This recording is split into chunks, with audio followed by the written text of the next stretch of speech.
Merci Pierre, merci beaucoup de votre invitation. Je suis ravi d'être parmi nous aujourd'hui. Et je voudrais peut-être commencer en rappelant une belle phrase du poète portugais Fernando Pessoa qui nous enjoignait, disait-il, à être multiples comme l'univers. Voilà, donc c'est ce dont je nous propose de discuter pendant la demi-heure qui vient. Et avant d'en venir à l'acception astrophysique ou cosmologique du concept de multivers, j'aimerais que nous passions quand même quelques minutes à le réintégrer peut-être dans une histoire de la philosophie occidentale, non pas bien sûr parce que son acception contemporaine serait en continuité, ce n'est pas le cas, il y a une rupture conceptuelle qui vraisemblablement s'opère aujourd'hui dans le champ scientifique, mais il est quand même intéressant de garder à l'esprit que cette idée n'est pas fondamentalement novatrice, et je crois que c'est vraisemblablement à Anaximandre qu'on lui doit la paternité, à qui l'on doit la paternité de ce concept. Anaximandre, qui est un savant et philosophe de l'époque milésienne, présocratique, du VIe siècle avant Jésus-Christ, qui explicitement évoque dans ses premiers écrits une multiplicité de mondes et qui est aussi vraisemblablement l'un des pères, non pas sans doute de la science moderne évidemment, mais au moins d'une forme de pensée pré-scientifique, en cela qu'il recourt à un arché. Vous savez ce que les Grecs appelaient l'arché, c'est un principe unique, fondateur, régulateur, qui chez Anaximandre prend la forme de l'apeiron, apeiron qui est à la fois l'indéfini et l'infini, donc avec une sorte comme ça de polysémie ou de plurivocité constitutive, qui va ensuite être déployé en particulier par les atomistes et donc par Démocrite. Démocrite, alors on ne dispose qu'une doxographie très lacunaire, mais qui, dans ses lettres à Simplicius, évoque de façon très claire une multiplicité de mondes. Il écrit kosmoi, qui est le pluriel de cosmos en grec, et il dit très exactement que non seulement les atomes, mais que les mondes eux-mêmes sont aussi en nombre illimité, ce qui est quand même assez saisissant. Alors plus tard, Épicure va continuer sur cette lancée qu'il va amender avec cette belle idée, vous savez, de la petite déviation, ce qu'on appelle aujourd'hui la déclinaison, ce qu'on appelait en grec le parenklisis et en latin le clinamen. Lucrèce en parle beaucoup, de natura rerum. Nec plus qua minimum, dit-il. Vous savez, la déviation à peine plus que le minimum. Et donc là, c'est une situation intéressante parce qu'à la fois les mondes sont multiples et puis on commence à voir émerger une dose d'aléa, comme ça, une dose d'indéterminable dans le fonctionnement mécaniciste du réel. Et je crois que c'est aussi d'ailleurs pour nous une belle leçon d'humilité. Parce que vous savez que les exégètes de Lucrèce, de Cicéron à Marx, ont tous considéré que ce clinamen était une absurdité principielle parce qu'ils ont pensé dans le cadre d'une statique des solides, alors que si l'on pense par exemple, comme le propose Michel Serres, dans le cadre d'une dynamique des fluides, il est tout à fait possible que cette petite déviation ne soit rien d'autre que l'incoatif de la turbulence, que ce soit en réalité le tourbillon naissant par exemple. Alors chez Platon, on voit aussi poindre la possibilité d'univers multiples. Au Timée, par exemple, Platon réfère souvent à cet univers-ci, à cet univers-là, comme s'il pouvait y en avoir d'autres, mais très rapidement, il referme cette porte et il met en place cette grande dialectique de l'un et de l'ordre qui va nervurer finalement toute la métaphysique occidentale, dans ce qu'on pourrait appeler un balancement entre Leibniz et Kant, disons le grand ordre divin, l'ordre théologique, et puis d'autre part, la supervision par la raison humaine et l'opérateur catégoriel, tel qu'on va le retrouver dans la critique de la raison pure. Alors ensuite, évidemment, l'âge médiéval ne sera pas très propice à l'apparition d'univers multiples ou de mondes nombreux. Thomas d'Aquin, par exemple, est très clair dans sa somme théologique. Le monde est unique, il est principiellement unique, ontologiquement unique, parce que adossé évidemment à la rationalité divine, et donc la question semble être définitivement refermée jusqu'à ce que la Renaissance ouvre à nouveau ses portes un peu subversives. En particulier, je crois avec Nicolas de Cuse, qui dans sa Docte ignorance va de façon non ambiguë mentionner l'existence de mondes multiples, qui sera ensuite déployé ou déplié par Giordano Bruno, qui est un penseur extraordinairement subversif, très insolent finalement dans son acuité intellectuelle et sa manière de contrecarrer toutes les évidences de son temps, ce qui lui a valu, comme on le sait, de mourir brûlé par le tribunal de la Sainte Inquisition.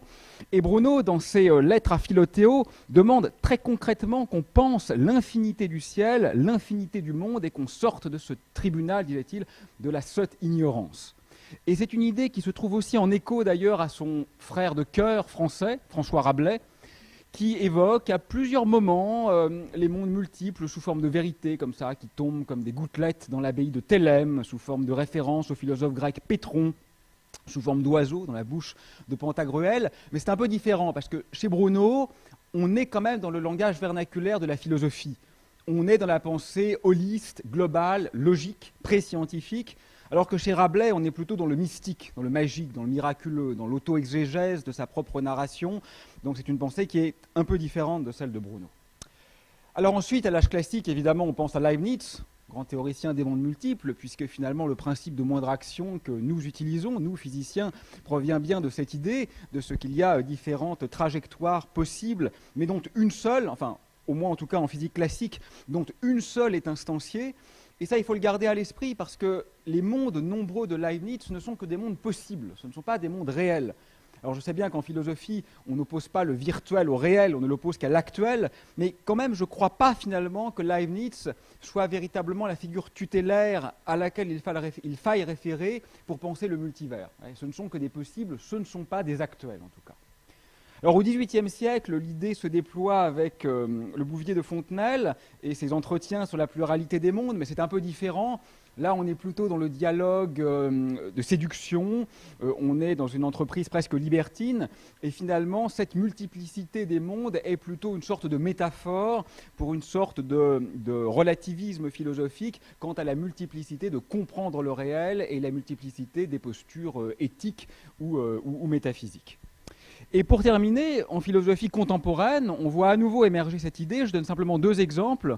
Celle d'abord de David Lewis, qui s'intéresse à des questions très techniques de philosophie du langage. Par exemple, ce qu'on appelle les conditionnels contrefactuels. Si ce matin, mon train avait brûlé, je ne serais pas aujourd'hui pour faire cette conférence cet après-midi. Cette proposition est vraie. Mais comment sait-on qu'elle est vraie, puisque ceci n'a pas eu lieu, et puisque ceci n'aura jamais lieu, puisque je réfère à un événement passé? Qu'est-ce qui fait que cette proposition vraie est vraie? Et pour Lewis, la seule réponse possible, c'est qu'il y a un autre monde dans lequel j'ai effectivement raté mon train, dans lequel effectivement je ne donne pas cette conférence. Alors du point de vue métaphysique, ça semble un peu échevelé comme proposition, et ça l'est d'ailleurs effectivement, mais du point de vue mathématique, c'est assez intéressant parce que c'est une sorte de transition de ce qu'on appelle la logique des prédicats monadiques vers la logique modale. Donc c'est quelque chose qui est quand même très intéressant du point de vue conceptuel. Et enfin, Nelson Goodman, philosophe analytique américain, mort il y a une décennie environ, professeur à Harvard, qui lui s'intéresse à la diversité des mondes, mais en un sens encore complètement différent, qui est en quelque sorte la diversité de notre capacité à créer des mondes à travers les systèmes symboliques. Des mondes, disait-il, faits à partir de rien, par l'usage de symboles, en s'inspirant du philosophe néo-kantien Ernst Cassirer. Et le point important pour Goodman, si vous voulez, c'est le refus du réductionnisme. C'est-à-dire que ce qu'il disait, c'est qu'on ne réduira pas le monde de Mozart à celui de Bach et qu'on ne réduira pas le monde de Joyce à la physique théorique. Le deuxième exemple est le sien, même si vous savez que le terme quark provient du génial Finnegan's Wake, mais toujours est-il qu'en effet, les équations d'Einstein ne contiennent pas l'Ulysse de Joyce, et réciproquement. Et ce que dit finalement Goodman, c'est que les quarts de ton, les champs quantiques, les quarks et les faits ne vivent pas dans le même monde. Et qu'on ne va pas pouvoir subsumer comme ça la totalité des réels sous une sorte de réel unique, quel qu'il soit, mais qu'il faut néanmoins référer en permanence à des systèmes symboliques différents qui sont légitimes, qui ont des critères d'évaluation parfaitement pertinents et parfaitement rigoureux, mais dans une large part indépendants les uns des autres. Alors j'en arrive évidemment maintenant à ce qui nous intéresse davantage aujourd'hui, c'est-à-dire l'acception scientifique, contemporaine et astrophysique de l'idée de multivers. Alors, je voudrais peut-être commencer par quelques exemples ou un petit panorama de quelques possibilités comme ça d'univers multiples telles qu'elles font effraction en quelque sorte dans la science contemporaine. Je pense d'abord évidemment à la relativité générale puisque c'est une conférence sur la gravitation. Alors la théorie d'Einstein, dont je n'en parle pas puisque mes prédécesseurs l'ont fait avec brio, nous montre que l'espace se distend, se distord, comme le disait Wheeler, que l'espace dit à la matière comment se déplacer et qu'en retour la matière dit à l'espace comment se courber, mais elle nous montre finalement surtout que l'espace c'est un champ dynamique, comme les autres, que l'espace c'est quelque chose qui est en interaction avec les autres champs physiques, qui est lui-même mu par ses équations d'évolution. Et cette relativité, quand on lui applique les symétries de la cosmologie, alors symétries d'ailleurs qui ne sont pas écrites dans les tables de la loi, hein, qui sont simplement constatées à grande échelle dans l'univers, l'homogénéité et l'isotropie, eh bien on peut voir que seules trois géométries sont possibles Et là, pour des raisons de simplicité, je ne vais pas évoquer les problèmes topologiques. Et sur ces 3 géométries, 2 d'entre elles conduisent à un espace infini. Et celle qui conduit à un espace de taille finie, un espace sphérique, néanmoins va évidemment conduire à un espace qui est beaucoup plus grand que l'univers observable, ce qu'on appelle le rayon de Hubble. Si vous voulez, c'est un peu comme la vigie qui, du haut du mât de son bateau, sait très bien que l'océan ne s'achève pas là où s'achève son regard. C'est évident que la mer continue, même au-delà de ce qui est visible depuis le sommet du mât du navire. Et de même, tous les cosmologistes savent que l'espace ne s'arrête pas là où ils ne peuvent pas voir. Bien sûr, l'espace continue. Il est fini ou infini, mais il est de toute façon beaucoup plus grand. Et ça, c'est déjà finalement une forme de multivers. Parce que si j'appelle univers, non pas universus, la totalité de ce qui existe, qui n'a pas un grand sens du point de vue scientifique, mais la totalité de ce qui est causalement corrélé à nous, disons une sorte de rayon de Hubble, et là encore, il faudrait définir les termes avec plus de précision, en réalité, ces univers vont se trouver en très grand nombre ou en nombre infini dans l'espace. Et ce n'est pas simplement un nouveau récit au sens presque métaphysique, ça peut même changer des choses. C'est-à-dire que les spécificités du monde qui nous entoure peuvent être amenées à être réinterprétées par cette diversité. Vous voyez, si vous êtes un poisson, vous pouvez vous demander, mais comment se fait-il qu'il n'y ait que de l'eau dans l'univers? Non, il n'y a pas que de l'eau dans l'univers. C'est qu'en tant que poisson, vous êtes évidemment dans l'eau. Mais vous pouvez, par la force de votre pensée, comprendre qu'il y a autre chose que de l'eau dans l'univers. Donc il se pourrait que l'aspect local de notre rayon de Hubble ne soit pas nécessairement représentatif de la totalité de l'univers, si effectivement celui-ci contient une infinité de volumes de Hubble. Et ça a déjà d'ailleurs comme conséquence que si les lois de probabilité sont plates et que l'espace est infini, tout ce qui est possible doit se reproduire et même se reproduire une infinité de fois. Donc on doit trouver à distance finie nos copies conformes et même une copie conforme d'un volume entier de Hubble. Et si vous n'avez pas de constante cosmologique, c'est intéressant, parce que ces différents volumes de Hubble qui auront le même passé, par hypothèse, n'auront pas forcément le même futur, parce que des modes physiques différents vont rentrer dans l'horizon, et donc on va déjà avoir une sorte de perte de causalité au niveau purement classique, ce qui est assez intéressant philosophiquement. Alors cette même relativité générale peut aussi pointer du doigt quelques autres formes d'univers multiples. Je pense aux trous noirs, puisqu'on vient d'en parler. Donc les trous noirs maintenant font partie du bestiaire de l'astrophysicien. Ce sont des objets dont pratiquement plus personne ne peut raisonnablement douter de l'existence. Alors ils posent encore quelques problèmes théoriques, en particulier en ce qui concerne la physique quantique quand on l'invite dans la partie, mais du point de vue classique, comme l'exposé de Thibaut Damour l'a brillamment montré, ce sont des objets que l'on connaît maintenant avec une grande précision et qu'on observe avec une grande précision. Et on peut représenter la structure causale de l'espace à l'intérieur et à l'extérieur du trou noir dans un diagramme d'espace-temps, dit de Penrose-Carter, qui permet, par un petit jeu mathématique de transformation conforme, de rendre compte sur une taille finie d'un espace éventuellement infini. Alors c'est assez intéressant déjà pour le trou noir de Schwarzschild, le trou noir le plus simple, statique, parce qu'on voit apparaître un second univers, alors qui n'est pas vraiment accessible, mais qui est éventuellement visible depuis l'intérieur du trou noir. Mais là où ça devient vraiment intéressant, c'est si on prend un trou noir en rotation, un trou noir de Kerr, ou un trou noir chargé d'ailleurs, où la singularité n'est plus une ligne horizontale, comme dans le cas de Schwarzschild. Alors une ligne horizontale, c'est quand même assez fort, parce que ça représente moins un lieu spatialement déterminé qu'une sorte d'arrêt du temps, finalement.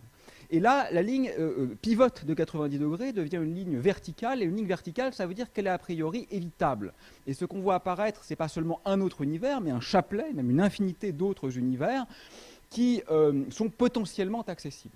Alors, il faut rester très calme. En ce qui me concerne, je ne mettrai pas un grand indice de confiance à ce multivers-là. D'abord parce que ceci est quand même avant tout un jeu mathématique, qu'on appelle un prolongement analytique, dont il n'est pas du tout acté qu'il soit physiquement viable. Il faut quand même garder à l'esprit que tout ce qui est mathématiquement possible n'est pas réel, loin s'en faut.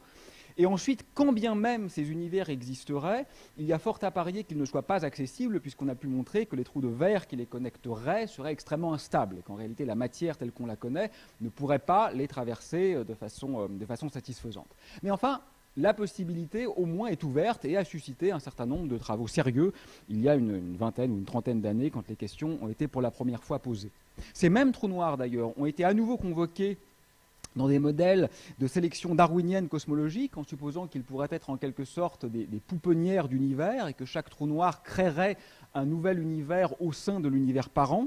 Alors c'est une idée qui n'est pas inintéressante, parce qu'il est vrai que un trou noir dont le diamètre extérieur, vu en coordonnées de Schwarzschild, est de quelques kilomètres, disons un trou noir stellaire, pourrait avoir un volume intérieur qui serait beaucoup plus grand au bout d'un temps suffisant que la totalité de l'univers aujourd'hui visible. Donc ce n'est pas du tout incohérent, ce n'est pas fondamentalement inepte, bien sûr, comme idée.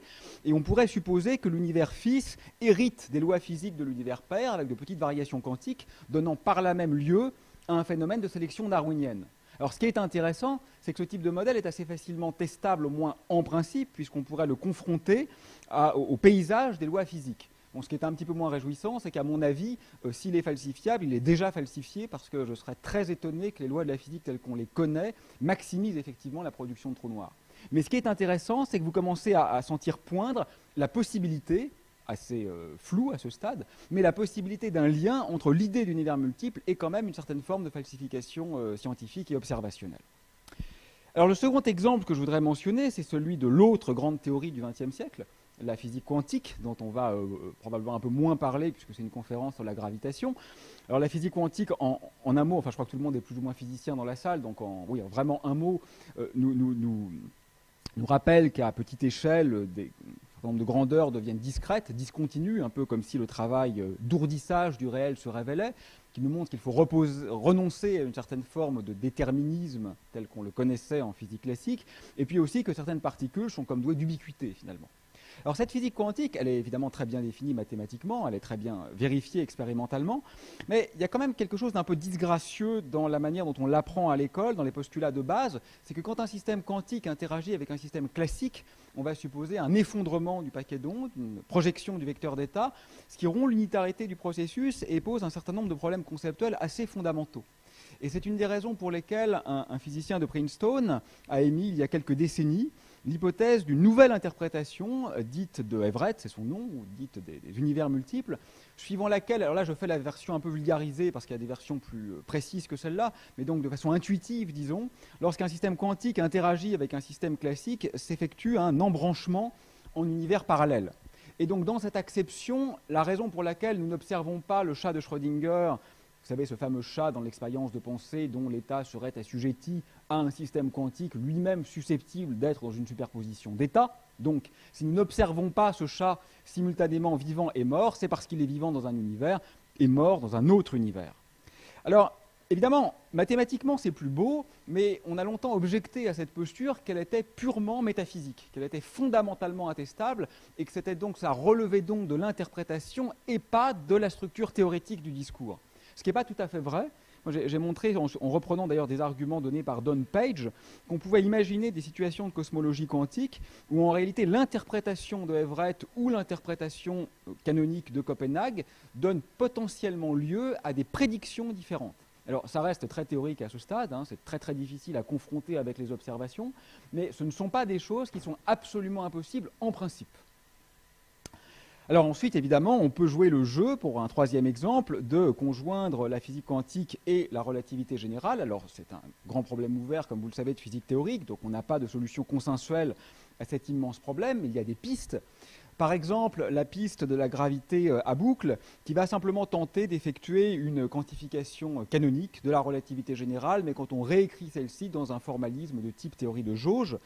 Et ce qui est intéressant, c'est que si on applique cette idée à un système finalement très simple qui est l'univers, enfin l'univers à grande échelle, qui est très simple parce qu'il est presque maximalement symétrique, eh bien on voit alors que la singularité initiale, le Big Bang, disparaît, se trouve remplacé par ce qu'on appelle un Big Bounce, c'est-à-dire un grand rebond, ce qui signifierait qu'il y aurait eu une phase de contraction dans la phase précédant l'actuelle expansion, éventuellement d'ailleurs un certain nombre de cycles, ce qui n'est pas sans poser d'autres problèmes théoriques que je n'ai pas le temps de mentionner, mais qui ne sont pas anodins.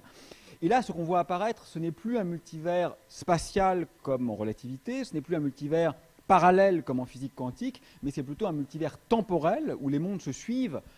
Alors on pourrait objecter qu'en réalité c'est le même univers qui pulse, mais là la disjonction, si vous voulez, est purement sémantique, parce qu'en réalité il y a une sorte de remise à zéro à chaque cycle qui fait que ça ne change pas grand-chose de considérer que c'est le même univers qui est en pulsation ou qu'on change réellement d'univers, encore que il n'est pas absolument impossible que certaines perturbations, comme des ondes gravitationnelles, c'est les seules qui sont suffisamment faiblement couplées pour pouvoir éventuellement survivre au rebond, puissent persister d'un cycle à l'autre et laisser quelques empreintes ténues éventuellement discernable dans le rayonnement cosmologique fossile qui, vous le savez, est actuellement mesuré par les expériences.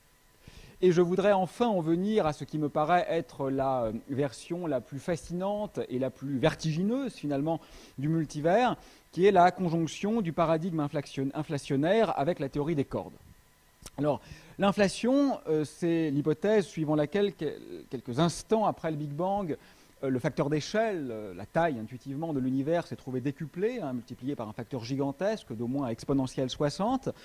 C'est une bonne théorie au sens où elle est nécessaire pour résoudre certaines apories bien connues de cosmologie, et au sens où elle permet de comprendre, par exemple, la formation des grandes structures, qui résultent dans ce cadre-là de perturbations quantiques qui sont calculables, mais surtout au sens où elle a fait des prédictions, quand même. Donc maintenant, on n'en est plus simplement à la post-diction, qui est toujours, vous savez, un peu plus facile en physique théorique.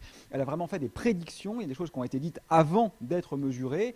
Donc, sans être certaine, mais aucune théorie ne l'est jamais, on peut quand même considérer que l'inflation jouit d'un niveau de crédibilité qui est relativement élevé. Elle fait en tout cas partie du modèle standard de la cosmologie tel qu'on l'enseigne aujourd'hui aux étudiants.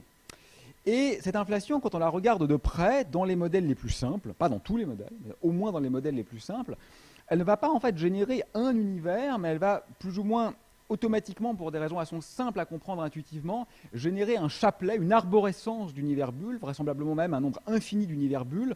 L'inflation ne cesse jamais de façon globale, elle ne cesse que de façon locale, simplement, si vous voulez, parce que là où elle ne cesse pas, l'espace croît exponentiellement. Donc vous avez toujours exponentiellement plus de zones où l'inflation ne s'arrête pas que de zones où l'inflation s'arrête par construction du processus inflationnaire.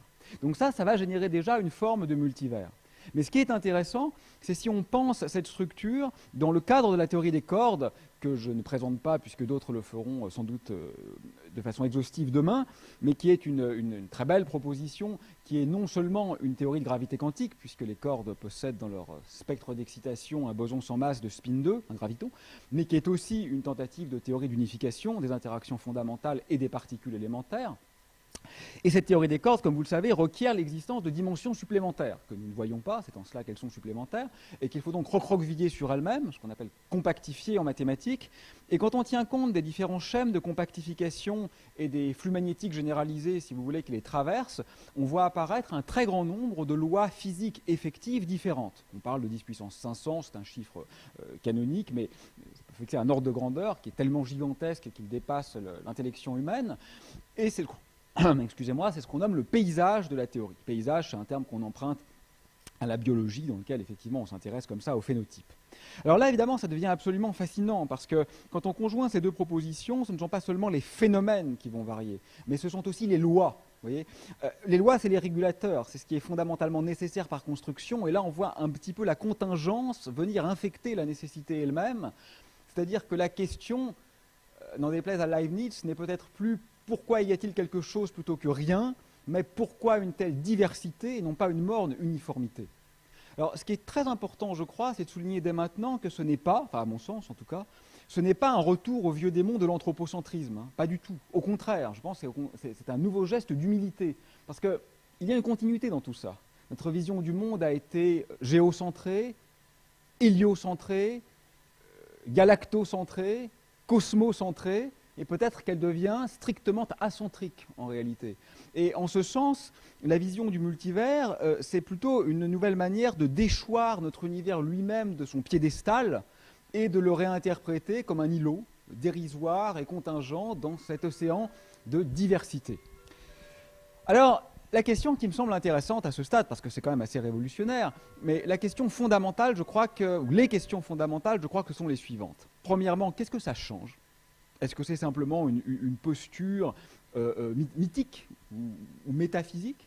Et deuxièmement, est-ce encore de la science au sens orthodoxe et conservatif du terme ? Donc il me reste une petite dizaine de minutes pour essayer de faire face à ces deux interrogations. Alors, qu'est-ce que ça change ? D'abord, je crois qu'il ne faut quand même pas confondre la physique et son usage instrumental. C'est ce que disait Ferdinand de Saussure de la linguistique. La physique, c'est effectivement ce qui permet d'améliorer les téléphones portables, mais c'est quand même pas que ça.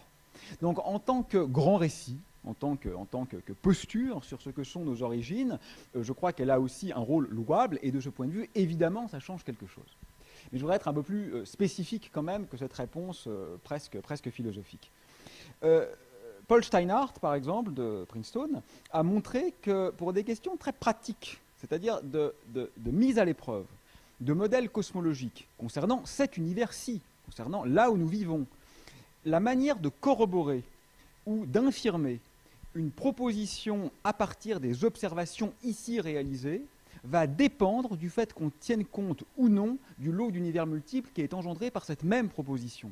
C'est-à-dire que si vous vous posez une question très concrète, qui est de dire ce modèle d'inflation est-il plutôt favorisé ou défavorisé par ce que j'observe, la réponse à cette question peut dépendre, et dans certains cas peut dépendre de façon drastique, c'est-à-dire oui versus non, de la prise en compte ou non du lot d'univers multiples qui est généré par cette même proposition. Donc même pour faire de la physique ici, oui, ça peut changer quelque chose. Et puis au-delà de ça, il y a des questions quand même assez fondamentales. Alors si on avait le temps, il faudrait parler de la constante cosmologique, il faudrait parler de la hiérarchie d'échelle du modèle standard, etc. Mais je vais prendre la version la plus vulgarisée de cette même question finalement, qui est comment se fait-il que les lois de la physique sont si extraordinairement bien adaptées à l'existence de la complexité en général, et disons de la vie en particulier. Alors vous savez qu'il y a beaucoup de paramètres libres dans les théories physiques effectives et qu'il semble que si on varie la plupart de ces, presque chacun de ces paramètres d'une grandeur relativement petite, l'état de l'univers, alors soit différent de celui qu'il est, ça c'est évident, c'est une tautologie, mais soit essentiellement celui d'un univers pauvre, sans structure, sans chimie, sans galaxies, sans étoiles, sans aucune forme de complexité. Alors, il se pourrait que nous ayons eu une chance extraordinaire. Voilà. Dans le coup de dé initial, la nature a choisi ce sous-espace qui est presque de mesure nulle de paramètres permettant l'existence d'un monde diapré et protéiforme. C'est possible, mais ce n'est pas très convaincant par construction. Une autre solution, c'est celle de ce qu'on appelle le dessin intelligent, qui est de dire que finalement, les choses sont comme ça parce que quelqu'un, donc quelqu'un c'est Dieu pour ne pas le nommer, a voulu que l'homme existe. Ce qui est possible aussi, mais ce qui n'est pas une explication scientifique. Et la troisième possibilité simple, c'est précisément celle du multivers, qui consiste à dire que si vous jouez une fois au loto, vous êtes presque certain de perdre. Mais si vous jouez une infinité de fois au loto, vous êtes tout à fait certain de gagner. C'est-à-dire que si vous avez un lot d'univers avec des lois physiques qui varient, il n'est pas du tout étonnant que parfois les lois soient favorables à l'existence de la complexité et que parce que nous sommes nous-mêmes des structures complexes, nous nous trouvions bien sûr dans un sous-ensemble du multivers qui permet notre propre existence. Donc là, il faut faire très attention.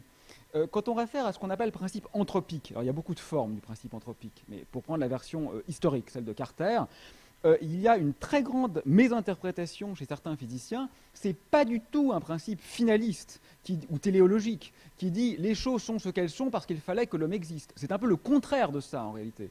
Le principe anthropique, ce n'est rien d'autre, ce n'est pas un principe d'ailleurs, c'est un rappel de la méthode scientifique qui nous dit que l'environnement direct n'est pas nécessairement représentatif de l'ensemble de l'échantillon et qu'il y a évidemment un biais de sélection. Nous habitons une planète tellurique. Et évidemment, l'univers ne ressemble pas du tout à une planète tellurique. Mais en tant que structure complexe, évidemment, on n'est pas au cœur du Soleil ni dans le vide interstellaire. Donc notre environnement direct est biaisé par ce que nous sommes. Donc naturellement, si nous avons un lot d'univers et qu'on essaye de reconstruire la science ou le monde à grande échelle, on doit tenir compte de ce biais de sélection. C'est finalement quelque chose d'assez orthodoxe, je crois, dans la méthode scientifique. Donc en effet, il me semble que ça change des choses. Mais quand même, la question qu'on se pose tous, je crois, c'est, est-ce quand même bien sérieux tout ça? Est-ce qu'on est encore en train de faire de la physique digne de ce nom? Est-ce qu'on est encore dans la sphère de la science respectable et testable? Alors, je vais en venir au critère de Karl Popper, qui est très fameux et très consensuel chez les physiciens, mais je voudrais juste prendre 10 secondes pour rappeler que la définition de la science est une chose complexe. Que la vision poppérienne n'est pas la seule possible, qu'il y a beaucoup d'épistémologies différentes, qu'on pourrait recourir à une épistémologie plus sociologique, à la Bourdieu, plus anthropologique, à la Latour, plus paradigmatique, à la Kuhn, plus artistique, à la Feyerabend, plus poétique, à la Bachelard, et que toutes ces visions, qui sont plus ou moins correctes, suivant nos propres préceptes et nos propres attentes de la science, donneraient lieu à des définitions extrêmement différentes. Je crois, en ce qui me concerne, que la définition poppérienne est assez faible, que souvent elle ne fonctionne pas d'ailleurs, et que la plupart des théories qui sont aujourd'hui scientifiquement admises, comme le darwinisme, auraient été considérées comme infalsifiables à leur émergence. Donc ne soyons pas trop, certain de savoir définir ce qu'est la science. Mais puisqu'il ne me reste que quelques minutes, prenons à titre expérimental la définition de Popper et considérons donc qu'une proposition est scientifique si on peut la falsifier, si on peut montrer qu'elle est fausse. Là, on ne peut jamais montrer qu'une théorie scientifique est vraie, sauf en mathématiques, mais en sciences de la nature, on ne peut pas le faire parce qu'on ne peut pas réaliser l'infinité des expériences qui la mettraient à l'épreuve avec une précision infinie, mais on peut montrer qu'elle est fausse, naturellement, si une expérience vient contredire les prédictions du modèle.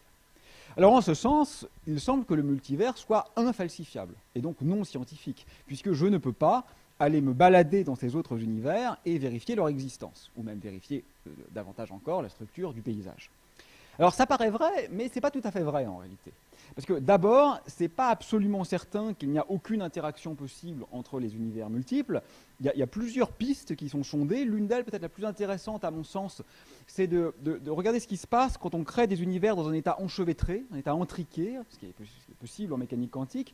Dans ces cas-là, vous savez que si on mesure l'état d'un photon, on va immédiatement changer la polarisation d'un autre photon. Et des calculs assez sérieux ont été faits en montrant que le potentiel du champ d'un phlaton va recevoir des corrections quantiques lors de la décohérence d'un des univers si l'autre est dans un état enchevêtré, donnant éventuellement même naissance à des effets qui sont tellement gros qu'ils sont déjà contredits par les données expérimentales. Alors, c'est un jeu un peu dangereux parce que, comme on ne connaît pas le potentiel initial en réalité, c'est quand même assez compliqué de dire qu'il est exclu par les corrections puisqu'on ne sait pas vraiment ce que l'on corrige. Donc, je resterai, en ce qui me concerne, très circonspect sur cette conclusion, mais ça montre quand même qu'il n'est pas, en principe, exclu d'observer certaines interactions ou corrélations entre les univers. Mais au-delà de ça, mon objection est plus profonde en réalité, elle est plus philosophique que ça.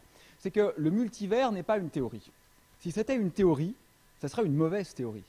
Mais on n'a pas parlé de la théorie du multivers, là. On a parlé de relativité générale, de mécanique quantique, de théorie des cordes, de gravité à boucle. Et ça, ce sont des théories. Ce sont des théories bien définies, qui font des prédictions. Certaines sont évidemment très corroborées, d'autres pas encore. Mais ces théories ont été pensées pour répondre à des questions claires de théorie des champs, de gravitation, etc.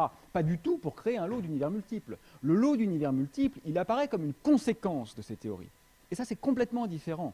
Parce que ça veut dire que ce que vous devez tester, ce n'est pas les univers multiples, c'est la théorie elle-même. Et tester la théorie, on peut le faire. Alors en théorie des cordes, c'est dur, en gravité quantique à boucle, c'est dur, mais ce n'est pas absolument impossible. Ça se fera peut-être dans les temps à venir. Et donc, ce que je veux dire, c'est que si ces théories venaient à être infirmées par les observations, alors toutes leurs conséquences s'effondreraient avec elles, y compris le lot d'univers multiples. Si au contraire, elles venaient à être suffisamment bien corroborées pour devenir de nouveaux paradigmes, je crois qu'il y aurait quelque chose de l'obstination, pour ne pas dire de l'obscurantisme, à leur dénier la conséquence univers multiple, alors même qu'elle est écrite dans certaines théories et qu'elle permet de résoudre certaines apories de physique théorique. Mais on peut aller encore plus loin que ça. Je crois qu'il n'y a pas de déplacement paradigmatique fondamental en l'occurrence. Parce que si votre modèle prédit une structure arborescente d'univers, si vous connaissez, ce qui est très dur à faire à l'heure actuelle, c'est pour ça que je parle au conditionnel, mais si vous connaissez le paysage de la théorie, c'est-à-dire les différents vides possibles, pour le dire simplement, si vous savez calculer le facteur de pondération anthropique, parce qu'évidemment, vous n'êtes pas forcément n'importe où dans ces univers. Il faut tenir compte du nombre d'observateurs par univers, toute chose qu'on ne sait pas faire et qu'on pourrait savoir faire. Alors, le simple fait d'observer un seul échantillon est déjà une mise à l'épreuve. Vous savez, en physique, toute mesure est une mesure statistique. Les ondes gravitationnelles qui viennent d'être évoquées, le premier article donne un niveau de confiance qui est très élevé. Donc, tout le monde est convaincu qu'on les a effectivement mesurées. Mais ce n'est quand même qu'un niveau de confiance. On n'a toujours qu'une détection à un certain niveau de confiance. C'est vrai aussi pour la découverte du boson de Higgs. Et donc finalement, ce que ça signifie, c'est quoi? C'est que si votre modèle prédit un très large échantillon statistique et que vous n'en observez qu'un seul univers, bah évidemment, c'est moins pratique pour le tester que si vous pouviez en observer 1 milliard. Mais ce n'est pas un déplacement fondamental de la méthode scientifique. C'est un peu comme si au LHC, on avait une seule collision. Bah évidemment, on n'aurait pas trouvé le boson de Higgs. C'est absolument certain. Mais on aurait déjà pu écarter certains modèles exotiques ou ineptes de physique des particules. Voilà. Donc ça, ce sont un peu, je dirais, les linéaments, me semble-t-il, de la réflexion sur ce domaine. Et donc pour conclure, ce que je voudrais dire, c'est que je crois qu'il faut raison garder sur cette question. Voilà. J'ai remarqué que l'idée de multivers cristallise une sorte de crispation chez les philosophes des sciences et les physiciens eux-mêmes d'ailleurs. Certains considèrent que c'est acté. Voilà, nous sommes dans le multivers, cette nouvelle révolution copernicienne a eu lieu. c'est évidemment exagéré. D'autres considèrent que c'est de la pseudoscience, que c'est une imposture intellectuelle. C'est aussi le reproche qu'on fait aux philosophes, par exemple, à ceux qui lisent de la philosophie continentale française. C'est évidemment exagéré aussi. Je crois qu'une révolution est possible. Nous ne savons pas encore ce qu'il en sera. Et il me semble qu'à ces postures malveillantes et finalement assez pauvres, il faut opposer la richesse d'une pensée subtile et nuancée, c'est-à-dire tenter l'investigation, éventuellement la mettre en résonance avec une philosophie contemporaine. Je pense à Jean-Clé Martin, par exemple, qui est un penseur du plurivaire, et voir ce que ça donne, quitte bien sûr à revenir en arrière. Comme disait Deleuze, il n'y a pas de pont, il n'y a que le saut. Merci.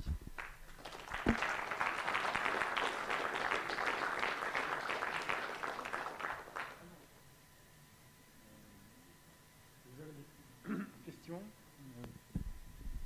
Aurélien dans le multivers. Vous êtes dans un autre univers, n'hésitez pas. J'avais seulement un commentaire que même dans la théorie des cordes, c'est pas trop clair que tout cet univers est là. Alors il y a beaucoup de constructions, mais il y a beaucoup d'ingrédients dans les constructions. Alors bien sûr en Californie où les gens sont il y a beaucoup de soleil, les gens sont très enthousiastes. Alors là ils pensent qu'il y a beaucoup d'univers. Ici en France il y a un peu plus de nuages. Alors il y a des gens qui sont un peu plus pessimistes.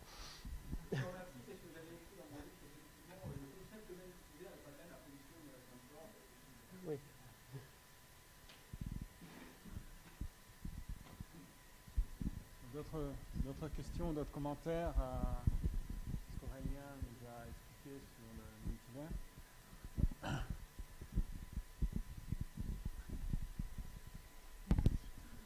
Oui, une petite question. Si les univers multiples sont une conséquence des théories, quelles sont les autres conséquences possibles ?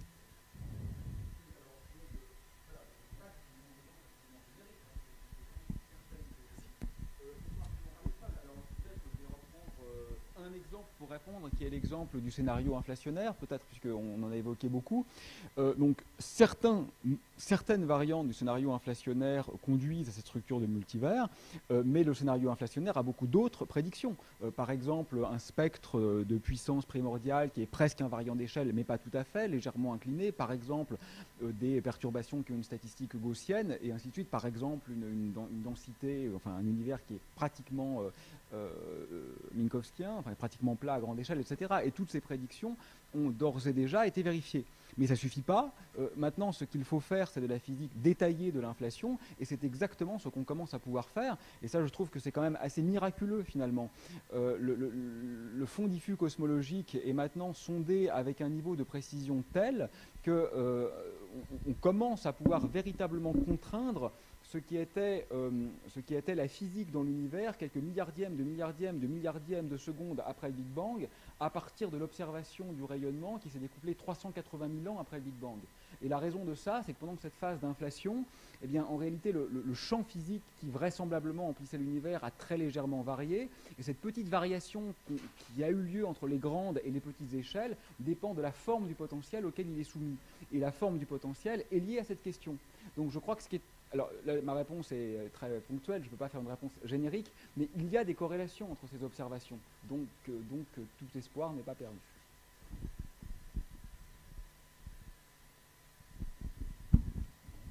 On remercie Aurélien encore.